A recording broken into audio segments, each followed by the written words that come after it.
Hello my friends and welcome to another Tuesday of tutorial. I am Leonardo Perez Nieto and today we will do a request which I have gotten many times and which is a still life. I will use a carbon pencil and with this I'll draw a paprika and 2 onions.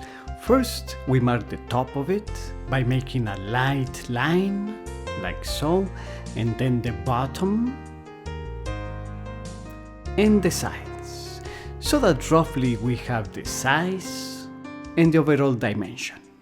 It is pretty rounded, so we do the shape like this, and then the rough shape of the onions, which are much smaller. Once we are happy with the overall shape and proportions, we can begin making some detail, like the shape of the bottom part, of the top, and the texture or shape, wavy shape that it has. And the stem, which is very thick. Alright. And I erase some of the extra lines with a thin eraser.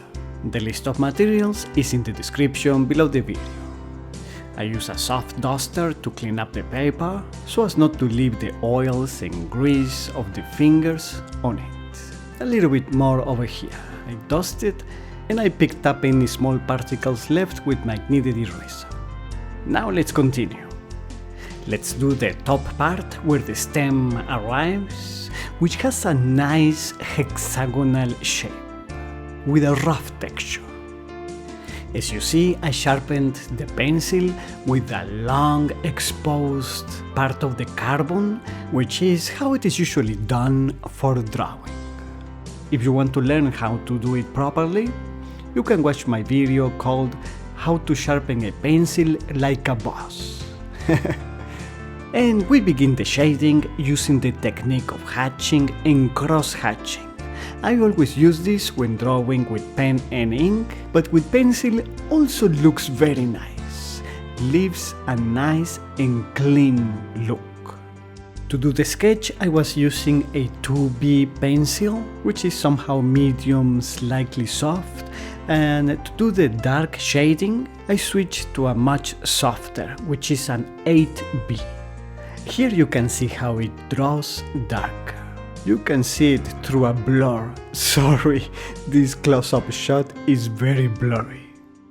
I delineate the stem so it is sharper. Usually I leave some edges sharper and some more blurred. I like paprikas. They are not only very spicy and delicious, but they are also so picturesque, don't you think? And let's do the cast shadow, which is dark, the darkest area being closest to the body, to the object. And now I'll move over to the onions. I'll do this a little bit more rapidly because they are just companions to the main piece, which is, of course, our paprika. Alright. I love drawing. Thank you for the suggestion of doing a still life. I think it was a great idea. Let's give a tone and sketch the cast shadow of the onions, also with hatching and cross-hatching in different directions, plus some extra lines for texture. The last touches and it's ready.